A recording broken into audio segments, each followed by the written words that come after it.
When my daughter looked me in the eye and said I was just the hired help in her life history, I did not cry. I booked a flight to Japan 3 hours later. I knew she was being strangled by an invisible string, and leaving was the only way to snap it. I did not run away to hide. I flew 7,000 miles to wait for the real monster to step into the light. My name is Marjorie Caldwell, but for the last 3 decades, everyone in the grey, industrial sprawl of Rivergate has called me Maggie. I am 56 years old, a widow, and the Director of Compliance at the Rivergate Civic Compliance Bureau. My job is to stare at spreadsheets and zoning permits until the numbers confess their sins. I can spot a contractor padding a bill by 10% from across a conference room. I have made a career out of detecting the smallest fractures in a foundation before the whole building comes down. I just never thought the foundation cracking beneath my feet would be my own floorboards. I did not give birth to Eliza. I took her into my arms when she was 2 years old, shivering and abandoned, after her biological mother vanished onto the interstate with a trucker she had known for 3 days. I wiped her noses, paid for her orthodontics, and sat through every tedious piano recital. I never used the word stepmother. It implies a barrier, a distance I never felt. She was my daughter. I was her mother. That was the absolute truth of our lives. Or so I believed until last Sunday. The pot roast was cooling on the ceramic platter in the centre of the dining table. It was our weekly ritual, a remnant of the days when my husband was still alive. Eliza sat across from me.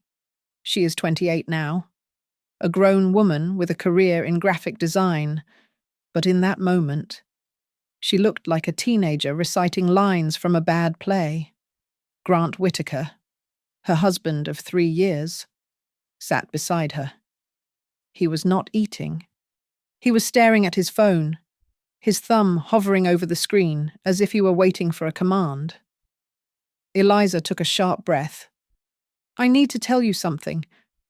Mum. I mean, Maggie." The name switch hit me harder than a slap.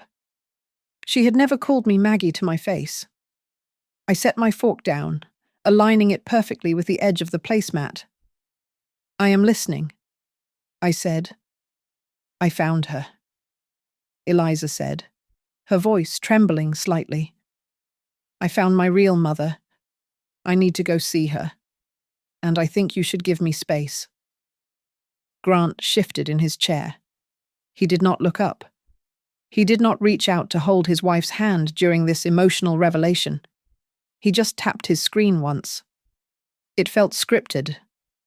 It felt like a transaction. "Eliza," I said, keeping my voice steady, the same tone I used when a city councilman tried to lie about a budget variance. "We have discussed this. If you want to find her, I have always said I would support that." Eliza's eyes narrowed. A flash of hostility I did not recognize. "Do you?" "Because she told me everything. She said you hid things from me, papers and money." The room went dead silent. The hum of the refrigerator seemed to grow louder. I looked at Eliza, really looked at her. My eyes drifted from her accusatory face down to her hands, which were clenched on the table. That was when I saw it. Eliza hated jewelry. She claimed it made her feel suffocated. Yet there, sliding against her wrist, was a cheap beaded bracelet. It had a small wooden charm with a single Japanese character burned into it. It looked utterly out of place, like a souvenir from a place she had never been. I did not yell. I did not defend myself. I just nodded. "I see. If that is what you believe, then you should do what you need to do." They left 10 minutes later. The door clicked shut and the silence rushed back in. I did not clear the table. I went straight to my study and unlocked the fireproof safe bolted to the floor. I pulled out the file marked 1999. I laid the documents out on the desk, the full adoption decree, the court records declaring her biological mother unfit due to abandonment, the final letter from my late husband ensuring Eliza was our sole beneficiary. Everything was clean. There were no hidden trust funds, no secret inheritances I had pilfered. I am a compliance officer. I do not break rules. I enforce them. If the papers in my safe were real, then the papers Eliza was screaming about were lies. Someone had fed her a poison pill. I looked at the bracelet in my memory again. Japanese? I turned to my work calendar. The Bureau had been pestering me for 6 months to attend a symposium on municipal waste and urban compliance in Kyoto. I had delayed it 3 times. Not wanting to leave Eliza while she was going through a rough patch at work. I picked up my phone. I did not call Eliza to beg for forgiveness for crimes I did not commit. I dialed the travel coordinator for the city. "Book me on that flight to Osaka," I said, "the one leaving tomorrow night." I was not going to Japan to hide from my daughter's rejection. I was going because someone had pulled a string attached to my child, and I intended to follow that line all the way to the other end until I found the hand holding it. Crime does not always announce itself with a gunshot. Sometimes it slides into your life as a password change notification or an unassigned charge on a credit card statement. That Monday morning, the silence from my daughter was deafening. I tried to call her 3 times. Each time, it went straight to voicemail. Finally, a text message appeared, glowing blue on my screen. "Don't make this a scene. I need time with the woman who gave birth to me." I stared at the phone. The phrase "the woman who gave birth to me" felt engineered. It was too sterile, too detached for Eliza, who used to call me 5 times a day to ask how to roast a chicken or which insurance plan to pick. I went to my laptop and tried to log into our family vault, the cloud storage drive where we kept 20 years of photos and scanned documents. I had set it up for her. I managed it. But when I typed in my credentials, the screen turned red. Access revoked. I did not panic. I followed the paper trail. Grant was sloppy with his digital hygiene. He had removed my access, but he had forgotten that the billing notifications for his secondary email still forwarded to my old administrative account. There it was, sitting in the inbox like a smoking gun. A confirmation email. "Welcome to Sakura Path Wellness Retreat, Kyoto." The guest name was Eliza Whitaker. The payment method was a corporate card linked to Grant's real estate firm. The cost was $4,500 for a 7-day spiritual detox. I closed my eyes and pictured the cheap bracelet on Eliza's wrist from the night before. The wooden charm, the Japanese character. It was a package deal. Someone was using the mystique of Kyoto, the idea of Zen and renewal, as a stage prop to rewrite history. They were not just taking her on a trip, they were taking her to a re-education camp. I drove to the Rivergate Civic Compliance Bureau with a knot of ice in my stomach. My office was a fortress of filing cabinets and dust, usually my sanctuary. But today, even the paperwork felt hostile. On my desk lay a red folder concerning the Stonebridge Renewal Group. They were a new contractor trying to bid on the massive waterfront revitalization project. I had flagged their application 3 days ago because their funding sources were opaque, and they were trying to buy their way past the environmental impact study. I was the only person standing between them and a multi-million-dollar contract. At 11 o'clock, there was a knock on my doorframe. It was Grant. He never came to my office. He thought civil service was beneath him. Yet there he stood, wearing a navy suit that cost more than my car, holding 2 coffees. "I heard you were going to Japan," Grant said, placing the cup on my desk. His voice was smooth, practiced. "Eliza told me. Honestly, Maggie, I think it is perfect timing. You have been so stressed.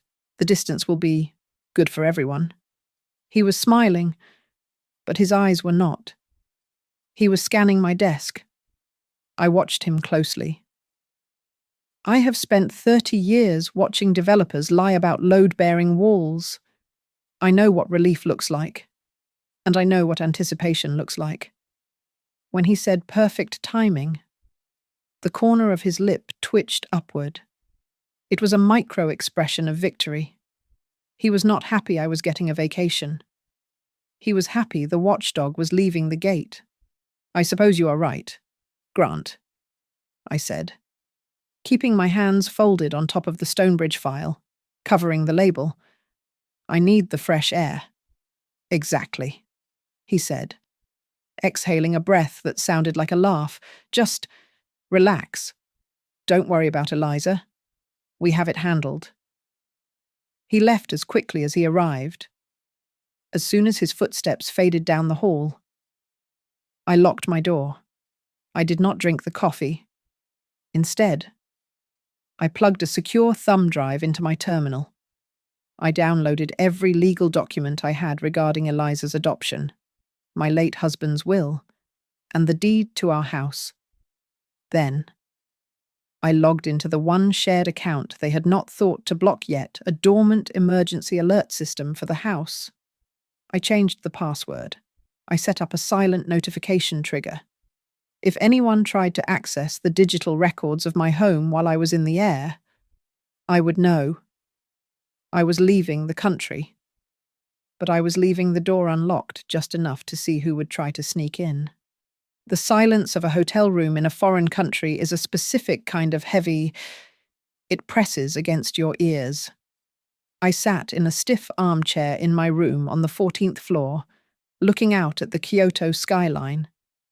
It was raining, a soft, relentless drizzle that blurred the neon lights into watercolors. I had been in Japan for 24 hours.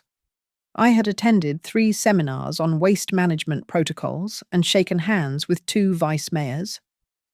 My body was moving through the motions of the efficient Director Caldwell, but my mind was stuck in Rivergate, hovering over my empty dining table. I kept checking my phone. At 2 in the morning, it finally buzzed. It was Eliza. I answered on the first ring. "Eliza, I am here," she said. Her voice was unrecognizable. It was not the angry defensive tone from Sunday. It was light, airy, and terrifyingly euphoric. "I am finally here. Maggie. The air is different. I feel like I can breathe for the first time." "Where are you?" I asked, gripping the phone. "Are you safe?" "I am at Sakura Path," she said. "And she is here. My real mother. Her name is Roxanne. Roxanne Hale." I wrote the name down on the hotel stationery pad. Roxanne Hale, 52 years old. "She is amazing," Eliza continued, the words tumbling out too fast. "She told me everything. She didn't abandon me. She was forced out. She was 19 and starving. And the system made her give me up. She has been looking for me for 26 years. It was a script. I had heard variations of it in courtrooms and fraud hearings for decades. The helpless victim. The cruel system. The miraculous reunion. "Eliza," I said, keeping my voice neutral. "I would like to meet her. Can we video call? Just for a moment." There was a pause on the line, then a rustling sound, like a hand covering the microphone. When Eliza came back, her voice was harder. "She is not ready. She is fragile. She has been through so much trauma. She says you represent the life she was denied. It would be too painful for her right now. Isolation. That was step 1. Isolate the target from the voice of reason by painting the protector as the villain. Okay, I said. Just be careful. The next morning, during a coffee break between sessions, I stood near a group of American expatriates working as translators. They were complaining about the influx of tourists. It is the wellness crowd that is the worst, one woman said, stirring sugar into her tea. Groups like Sakura Path. They are not even registered as hotels. They are basically mobile collection points. They bus wealthy foreigners into the mountains, take their phones for a digital detox, and then hit them with the emotional hard sell. We call it the inheritance retreat. My blood ran cold. I excused myself and went to the business center. I searched for Sakura Path. There was no physical address, only a glossy website full of stock photos of cherry blossoms and vague testimonials about reclaiming your lineage. The pickup points changed every week. It was a ghost operation. Then, my laptop pinged. It was the trap I had set before leaving Rivergate. A red alert flashed on my screen, unauthorized access attempt. Someone was trying to open the digital safe deposit box containing my husband's will and the original adoption decree. The IP address was not in Japan. It was in Rivergate, specifically. It traced back to a residential node that covered the neighborhood where Grant's parents lived. The pieces snapped together with violent clarity. Eliza was in Kyoto, high on emotional manipulation, being kept off-screen by a woman named Roxanne. Meanwhile, back home, someone was trying to locate the original financial documents that legally bound me to my daughter. They needed to know if there were loopholes. They needed to know how to break the legal bond so they could get to the money. I did not scream. I did not cry. I picked up my phone and sent a single text message to Eliza. What are you signing right now? Eliza, I watched the screen. The message status changed to delivered. Then, 10 seconds later, the profile picture of my daughter, a photo of her laughing at her college graduation, vanished. The message bubble turned green. Message not delivered. She had blocked me. The door was slammed shut, but they had made a mistake. They thought blocking me would keep me out. They did not understand that by locking the door. They had just confirmed exactly which room they were hiding in. I closed my laptop. The conference was over for me. I had a hunt to finish. I sat in the hotel business center, the hum of the server rack the only sound in the room. My phone lay face down on the desk, a useless brick now that my daughter had blocked my number. I did not waste time trying to bypass her digital wall. Instead, I opened a secure channel to Dana Hargrove. Dana was 59, a retired forensic accountant who used to find hidden assets for the state prosecutors before she bought a vineyard in Napa. She was the only person I trusted to look at numbers without blinking.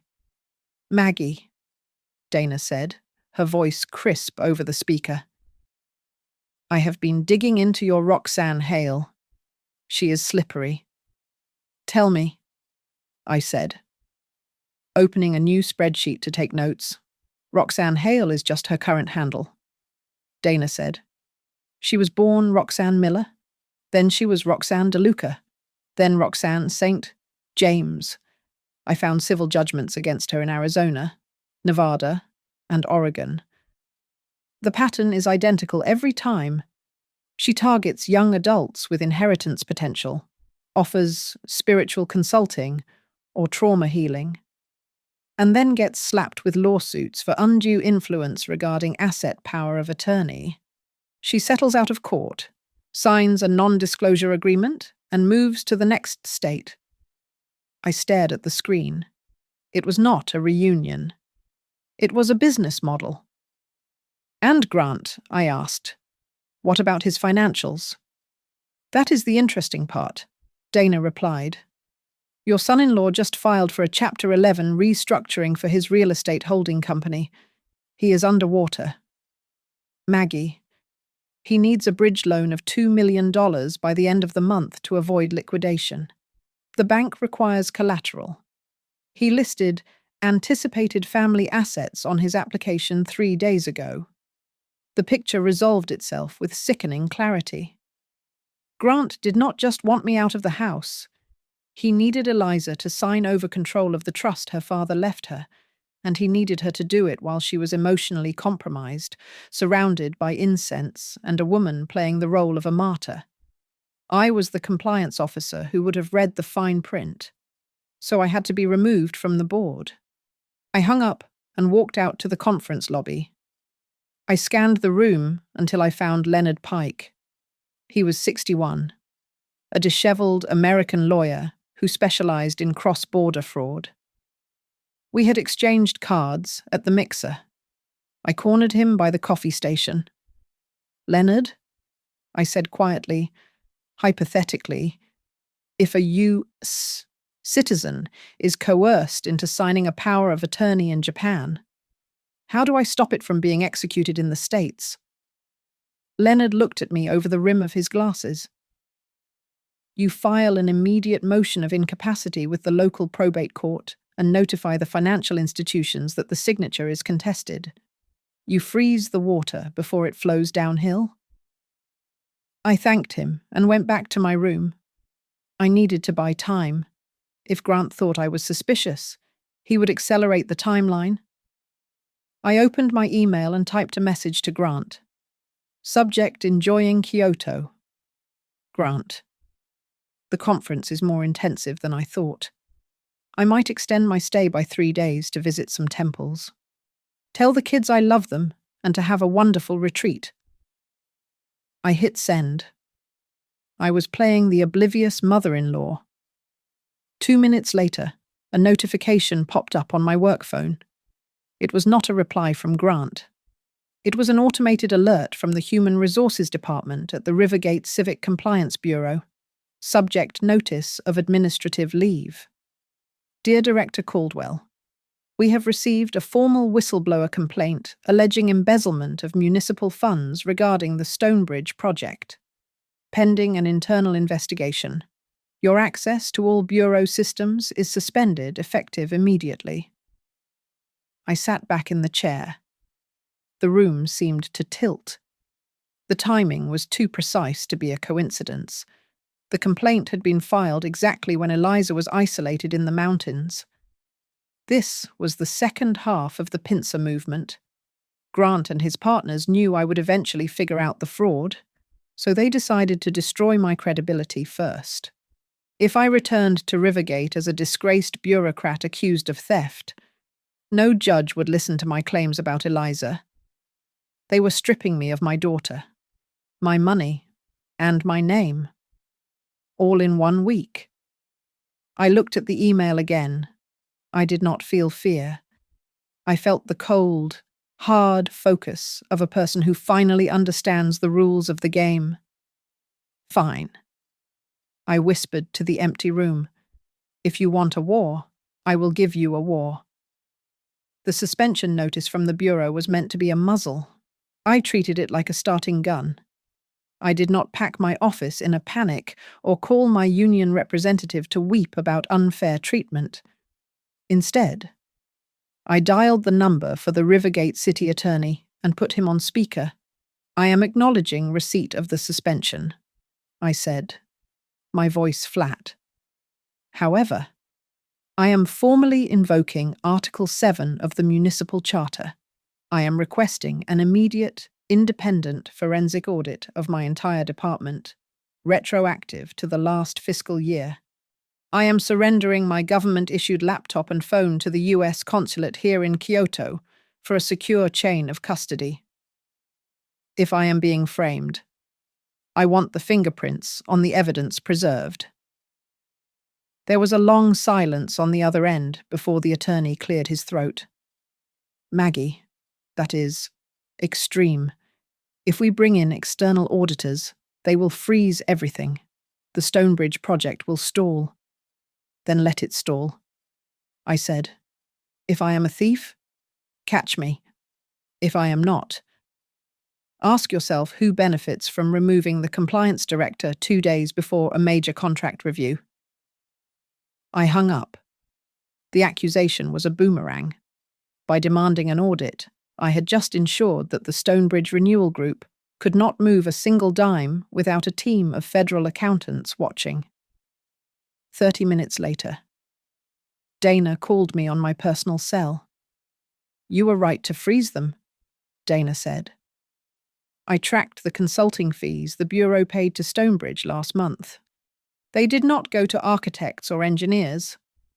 They were routed through a shell company in Delaware and then deposited into a non-profit called the Lotus Fund. Guess what their stated mission is? Wellness. I guessed.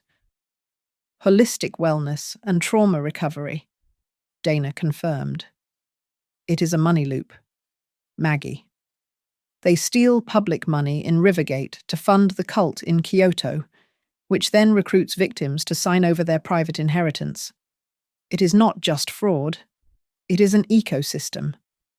As I hung up, a text message arrived from an unknown Japanese number. It was short. If you want your daughter peace, do not dig. They had missed a preposition, but the threat was clear. I stared at the screen. Then, my mind flashed back to the bracelet on Eliza's wrist. I had thought it was a souvenir. I realized now it was not jewelry. It was an access pass. The Japanese character likely corresponded to a specific tier of membership or a specific retreat group. I grabbed my coat and a long-range camera lens I had bought at the airport duty-free. I took a taxi to the northern edge of Kyoto, to a private shuttle depot I had located by cross-referencing the Sakura Path domain registration. I waited in the rain for 2 hours. Finally, a black van with tinted windows pulled up. The door slid open, and my breath caught in my throat. Eliza stepped out. She looked thin, but her eyes were wide and bright, shining with a manic, artificial joy. She was clutching a leather binder to her chest. Beside her stood a woman with silver hair cut in a chic bob, Roxanne Hale. Roxanne placed a hand on Eliza's back. It looked like a gesture of comfort. But from my angle, it looked like she was steering a piece of livestock. I did not run to her. I did not scream her name. I raised my camera. Roxanne pulled a pen from her coat pocket. She clicked it open and held it out to Eliza, pointing at a document on top of the binder. Eliza hesitated for a second. Roxanne leaned in, whispering something, her smile perfectly practiced, the mask of the real mother. Eliza took the pen. Click. I took the photo. I had the timestamp. I had the location. I had the image of the coercion in progress. I was about to lower the camera when a second car pulled up 50 feet away. A man stepped out. He was wearing a trench coat and checking his watch with an impatient jerk of his wrist. It was Grant. My son-in-law was supposed to be in Rivergate, crying about his bankruptcy and waiting for his wife to return. Instead, he was standing in a rainy parking lot in Kyoto, shaking hands with a Japanese man in a dark suit. He was not a grieving husband. He was a partner. Roxanne was just the emotional bait. Grant was the one reeling the line in. I lowered the camera slowly. A part of me, the mother part, wanted to rush across the pavement and tear him apart with my bare hands. But the compliance director part of me knew better. If I made a scene now, they would drag Eliza into a van and vanish. They would claim I was a hysterical, jealous stepmother. I stepped back into the shadows of the alley. I would not save Eliza with a hug. I would save her with a federal indictment. I would let them sign their papers. I would let them think they had won. And then, when the ink was dry, I would use those very papers to burn their entire world to the ground. I sat on the edge of the hotel bed, the room dark except for the glow of my laptop screen. Pain is usually sharp, a sudden laceration. But this was different. This was a dull, crushing weight. The sensation of being erased from your own life history. I did not want to argue with Eliza. Argument implies there are two valid sides. Instead, I wanted to remind her of the truth, not with my voice, but with the voice of the only person we both loved equally. I opened a saved audio file from July 14th, 2001. It was a voicemail my late husband left me while I was at a compliance seminar in Boston. I pressed send. The audio clip was short. "Hey Mags, you are not going to believe this. She did it." She looked right at me over her cereal bowl and asked when Mom was coming home. Not Maggie. Mom? She chose you. Honey, you are in. I watched the file status change to delivered. I waited. I expected tears. I expected a moment of clarity where the fog of manipulation lifted. 3 minutes later, a reply appeared. "Real Mom said you made that up to keep me." The air left my lungs. I stared at the words. It was not just denial. It was a complete rewriting of reality. Roxanne had not just poisoned Eliza against me. She had given Eliza a drug she was desperate to take. Eliza was addicted to the narrative of being the lost princess, the chosen child of a tragic victim. To accept my recording would be to accept that her life had been normal, happy, and loved. She did not want normal. She wanted the drama of the reunion. My phone buzzed again, but this time it was Dana. He pulled the trigger. "Maggie," Dana said, her voice tight. "Grant just filed a power of attorney document with the county clerk in Rivergate using an expedited digital notary service in Nevada. It authorizes him to restructure the family trust to protect assets during litigation." He used Eliza's digital signature. "He is moving fast," I said. The coldness returned, freezing over the heartbreak. "He knows I am closing in." I walked over to the desk where Leonard Pike was reviewing documents I had emailed him. "File the injunction," I told him. "Grant has executed the power of attorney. I want a temporary restraining order on all financial movements linked to that signature. Tell the bank that the principal party is under duress and the signature is contested. It will freeze the accounts completely." Leonard warned. "Grant won't be able to buy a cup of coffee with those funds." "Good," I said. "Let him thirst." I did not call Grant. I did not give him the courtesy of a warning.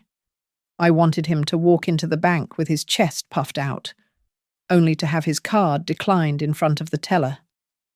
10 minutes later, my personal cell phone rang. It was a Japanese number. I knew who it was before I answered. "Hello, Maggie," the voice said. It was smooth, sweet, and terrified me more than a scream would have. It was Roxanne. "Roxanne," I said. "I just wanted to reach out." She purred. "Eliza is so happy. You know, you should be grateful I returned her to you. The right way. She needed to know she was not abandoned. She needed to know I fought for her." "You did not fight for her," I said, my hand gripping the phone so hard my knuckles turned white. "You sold her. And now you are back to collect the receipt." Roxanne laughed, a low, throaty sound. "You are very cynical for a public servant. Be careful. Maggie. Eliza tells me everything. She told me about the irregularities at your office. If I were to share her concerns with the press, the story of the corrupt official stealing from the city to buy her stepdaughter's love, Well, your career at the Bureau would be destroyed. It was a blackmail threat wrapped in a velvet ribbon. She was threatening to validate the embezzlement lies Grant and his partners had planted. She thought I would panic. She thought I was a mother who would do anything to protect her reputation. She was wrong. I was not protecting my reputation anymore. I was hunting. You go ahead, I said, my voice steady, betraying none of the tremor in my left hand. You tell them whatever you want. But when you do, remember that I have the court records from Arizona and Nevada and Oregon. You tell your story, Roxanne, and I will bring your file to light. I ended the call. The room was silent again. My hand was shaking violently now, a physical reaction to the adrenaline.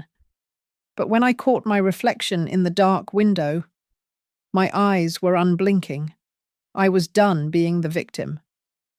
They wanted a villain. I would show them what happens when you cross the woman who knows where all the bodies are buried. The auditors arrived at the Rivergate Civic Compliance Bureau at 8 in the morning on Tuesday. They did not announce themselves. They simply walked in, flashed their credentials, and locked the server room. Back in the States, it was the start of a business day that would see the Stonebridge Renewal Group frantically trying to delete 3 years of digital footprints. But here in Kyoto, night was falling, and the silence was beginning to fracture.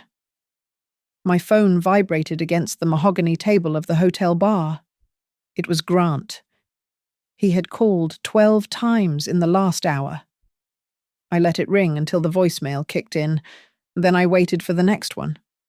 When I finally answered, his voice was tight, a high-wire act of suppressed rage. "Maggie," he said, breathless. "There is a hold on the bridge loan. The bank says there is a contested signature flag. You need to call them. You need to tell them it is a mistake." "I cannot do that." "Grant," I said, taking a slow sip of sparkling water. "I am on administrative leave. I have no authority. Besides, if the signature is genuine, the bank will clear it in a few days. Why are you so worried?" "Because we need the liquidity now," he snapped, his mask slipping. Then I heard a door open in the background, and his voice shifted instantly, dripping with fake concern. "Honey? No, it is just business. Go back to sleep. I will be there in a minute." He was in the same hotel as Eliza, probably in the next room, orchestrating her ruin while tucking her in. "She is tired," Grant whispered back into the phone, his voice venomous again. "She is exhausted because of you. If you do not lift this hold, Eliza is going to cut you off forever. Do you hear me? You will never see your grandchildren. I hear you," I said. "Goodbye, Grant." I hung up. I tried to call Eliza immediately, but the line went dead. I tried again. Straight to voicemail. A text from her number arrived a moment later, but the syntax was wrong. It was too formal. "I am entering a 48-hour sleep cleanse to detox from negative maternal energy. Do not disturb." They had taken her phone. They were isolating her completely to force the signature through another channel before the legal freeze solidified. I left the hotel and took a taxi to the US consulate. It was closed to the public, but I had used my credentials as a city director to secure an emergency meeting with Meredith Shaw, a consular officer. Meredith was 47, a woman with tired eyes who had seen too many tourists lose their passports and their dignity in this city. "We can request a welfare check," Meredith said, looking at the photo I had slid across her desk, the picture of Roxanne handing Eliza the pen. "But if she is an adult and says she is there voluntarily, The local police cannot drag her out. I do not need them to drag her out, I said. I need official documentation that she is alive and that she is being kept from her communication devices. Meredith sighed and leaned back. You know, Mrs. Caldwell, we see this more often than you would think. These groups target vulnerable Americans. They call it a retreat, strip them of their assets, and then dump them at the airport when the accounts run dry. Most victims never file charges. Why not? I asked. Shame, Meredith said softly. It is embarrassing to admit you gave your life savings to a stranger because they hugged you and called you special. Grant Whitaker and this Roxanne woman. They are counting on Eliza being too ashamed to ever testify against them. I nodded. They miscalculated. They forgot she has a mother who has no shame left to lose. I pulled out my phone and forwarded the photo of the signing, along with the IP logs of the illegal access to my home server, to Leonard Pike and Dana. I typed a single instruction: lock it all down, send the evidence to the district attorney in Rivergate. Grant sent one last text as I walked out into the humid Kyoto night. You are making a mistake. She hates you. If you do not stop destroying this deal, she will never speak to you again. I walked back to my hotel in the rain. I did not reply. I went up to my room and sat by the window, watching the traffic weave through the wet streets below. Grant thought I was trying to pull Eliza out by force. But he was wrong. I was not abandoning her, and I was not rescuing her. I was simply waiting. I was standing in the exact spot where they would eventually have to run when the fire I lit in Rivergate consumed their escape route. She thinks I left her. I whispered to the empty glass pane, but I am just the one holding the net. The email from Dana arrived at 6 a.m, carrying an attachment that turned 26 years of history into a lie. I had spent half my life believing Eliza's mother was a tragic figure, a young woman crushed by poverty and bad luck. I had pitied her, but the PDF on my screen was not a tragedy. It was a receipt. She was not forced to leave. Dana told me over the phone, her voice hard. In 1999, Roxanne was facing 3 felony counts of check fraud in Ohio. She did not give Eliza up because she had no food. She signed the surrender of parental rights in exchange for the plaintiff dropping the charges and a cash settlement of $15,000. She sold the baby to stay out of jail. Maggie. I stared at the document. A memory, sharp and sudden, pierced through the fog of the last few days. I remembered a Tuesday afternoon when Eliza was 2. I had seen a woman standing at the edge of our front yard, staring at the house. I had thought it was a neighbor, or perhaps a lost delivery driver. I waved, and she turned and walked away without a word. I realized now she had not been looking at her child with longing. She had been looking at the house to make sure the check had cleared. I sent a message to Roxanne. Starbucks at Kyoto Station. 1 hour. I have something Grant needs. She came. She wore a linen scarf and the expression of a woman who has already won the lottery but is waiting for the oversized check. Kyoto Station was a roar of commuters and announcements. The perfect place for a conversation that needed witnesses, but no listeners. You look tired. Maggie, Roxanne said, sitting down and smoothing her hair. Eliza is worried about you. She says you are clinging. She just needs her biological mother to help her heal the abandonment wound. I did not scream. I did not throw my tea in her face. I simply slid the folder across the small round table. There was no abandonment wound. I said. There was a transaction, This is the court docket from Ohio. This is your signature waiving all rights in exchange for the dismissal of fraud charges. And this is the copy of the settlement check. Roxanne looked at the papers. She did not flinch. She picked up a sugar packet and turned it over in her manicured fingers. The past is complex, she said, her voice dropping to a whisper. I was young. I was scared. Eliza understands that survival looks different for everyone. She knows I am here now to protect her future. To protect her future, I asked.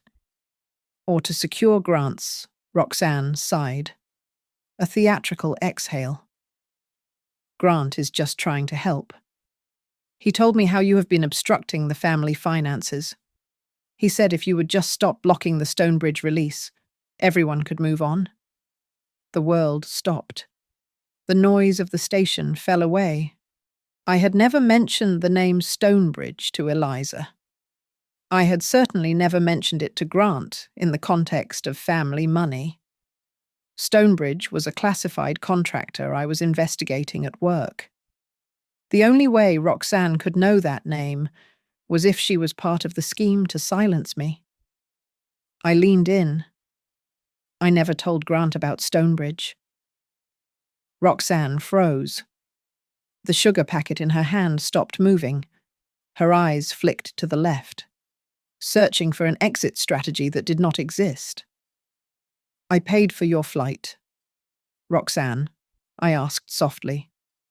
Was it Grant, or was it the Stonebridge Renewal Group directly? She stared at me. The silence stretched for 5 seconds, 10 seconds. It was the silence of a con artist who realizes she has walked into a room with no doors. It does not matter, she finally said, her voice devoid of the warmth she used on my daughter. It matters to the FBI, I said. You did not come here to find your child. You came to get a signature on a power of attorney document so they could launder money through her trust. You are not a mother. You are a compliance issue. Roxanne stood up. She gathered her scarf, her face twisting into a sneer that aged her 10 years in a second. You can show her those papers, Roxanne said, leaning down so her face was inches from mine. You can show her the check. But do you know what she will see? She will see a jealous old woman trying to hurt her. Because I gave her the story she wanted to hear. And you are just the one trying to wake her up. She turned and walked into the crowd. I sat alone with the cold coffee and the evidence of a 26-year-old crime, knowing she was right about one thing. The truth was a weapon. But right now, my daughter was standing in front of the gun, begging to be shot. The interview room at the United States Consulate in Osaka was painted a sterile, government grey. It smelled of floor wax and stale coffee. Meredith Shaw had pulled every string she had to make this happen, invoking a diplomatic protocol for potential victims of coercion. There were no incense burners here, no chanting, no Roxanne Hale hovering like a vulture. There was just a metal table, 2 chairs, and a security camera blinking in the corner. When the door opened, Eliza walked in. She looked thinner than she had 3 days ago. Her eyes were dull, and she was wearing loose linen clothes that hung off her frame. She did not look at me. She sat down and folded her hands on the table, a gesture that was too composed, too practiced. I am here voluntarily, Eliza said, her voice flat. I am exercising my right to heal. I do not want to go back to Rivergate. I sat perfectly still. I recognized the cadence. It was not my daughter speaking. It was a recording of Roxanne Hale playing through my daughter's vocal cords. I am not asking you to go back to Rivergate, I said. I am asking you to remember who you are. I know who I am, Eliza snapped, finally meeting my eyes. I am the daughter of a woman who was forced to sell me, and you are the woman who bought the merchandise." The words were meant to cut, but I had already bled enough. I did not argue. I did not raise my voice. I reached into my bag and pulled out my phone. I did not play the voicemail from yesterday. Instead, I opened a file from 2005. "Just listen," I said. I pressed play. The room filled with the sound of my late husband's laugh, deep and warm. Okay. Tell the camera who your hero is. Bug. Then, a high-pitched, 6-year-old voice rang out, bursting with pride. My mum, Maggie, is my hero because she makes the monsters go away. I placed a photograph on the table next to the phone. It was the printed still from that very video. Eliza was 6 years old, wearing a graduation cap from kindergarten. Her arms wrapped around my neck so tight it looked like she would never let go. In the background, a poster written in crayon spelled out, "My mom is my hero." Eliza stared at the photo. Her lip trembled. The robotic mask cracked, just for a second. "That was a long time ago," she whispered. But Roxanne said you kept me because of the will. She said Dad left money for me, and you controlled it." I opened the second folder. I laid out the bank statements, the trust fund deed, and the college savings plan. "Look at the names." "Eliza," I said, tapping the paper with my index finger. "Look at the beneficiary." She looked. Her eyes scanned the lines. "It is all in your name," I said. "It has been in your name since you were 10. I am the trustee, but I cannot withdraw a single penny for personal use. The audit trail is right there. If I wanted the money, I would have taken it 10 years ago. I did not touch it. I grew it for you." Eliza stopped breathing for a moment. She looked from the papers to me, and then down at her hands. The narrative she had been fed was dissolving under the weight of hard evidence. "But," Eliza stammered, "but Grant said we needed to secure the funds. He gave me a packet to sign. He said it was to open a healing center with Roxanne. He said it was a joint venture." My blood ran cold. "When did you sign it 2 days ago?" she said, her voice shaking. Right after my phone stopped getting your messages." "It was not a healing center." "Eliza," I said softly, "it was a power of attorney. You authorized Grant to use your trust as collateral for his bankruptcy. You did not sign a business deal. You signed a bailout." Eliza slumped forward, burying her face in her hands. A sob broke loose, a raw, ugly sound that echoed off the metal walls. I didn't know." She cried. She was so nice to me. She smelled like lavender. She told me I was special. I reached across the table. I did not grab her. I just laid my hand on top of hers. "You did not betray me. Eliza, you were led like a blind person in a hall of mirrors. They used your grief against you." Eliza looked up, mascara running down her cheeks. The fog was gone. The terror was back. "Mom," she choked out, the word returning to her mouth like it belonged there. "If I tell the truth, if I testify, Grant will destroy you. He told me he has files on you. He said he will make sure you go to prison for embezzlement." I stood up. I smoothed the front of my blazer. I picked up the photo of the 6-year-old girl who believed I could make monsters go away. I looked at my daughter. Not as a victim, but as a witness I was about to put on the stand. "Let him try," I said. The flight back from Osaka was 14 hours of heavy, pressurized silence. Eliza stared out the window at the clouds, and I stared at the seat back in front of me, mentally organizing the files in my briefcase. We did not go home when we landed in Rivergate. We went straight to City Hall. The City Commission had opened an emergency public hearing regarding the allegations of embezzlement at the Bureau and the stalled Stonebridge contract. It was meant to be my execution. Instead, I walked in like I was arriving for a shift change. The council chamber was packed. Grant was sitting in the front row, wearing his best suit, looking solemn and aggrieved.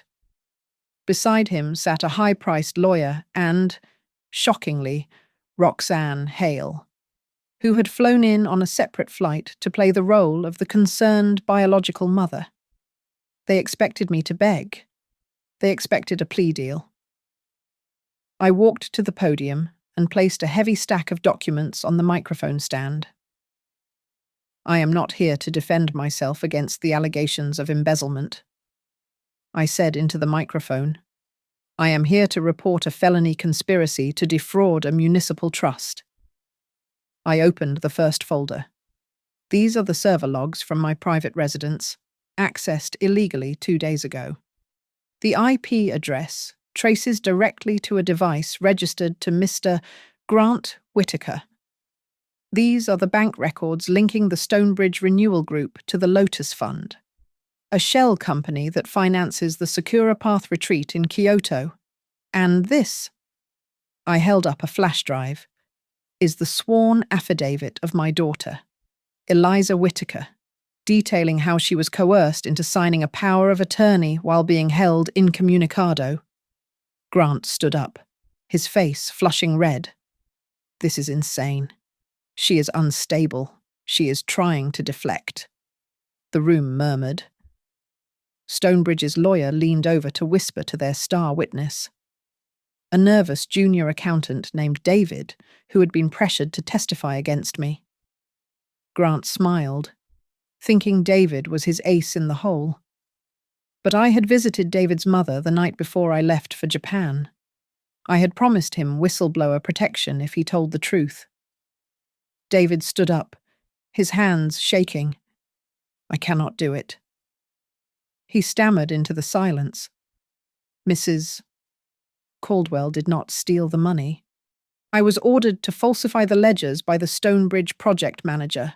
They threatened my pension. The air went out of the room. Grant looked at David, then at me, realizing the floor had just vanished. He lunged toward the aisle where Eliza was sitting, trying to grab her arm. "Eliza!" he shouted.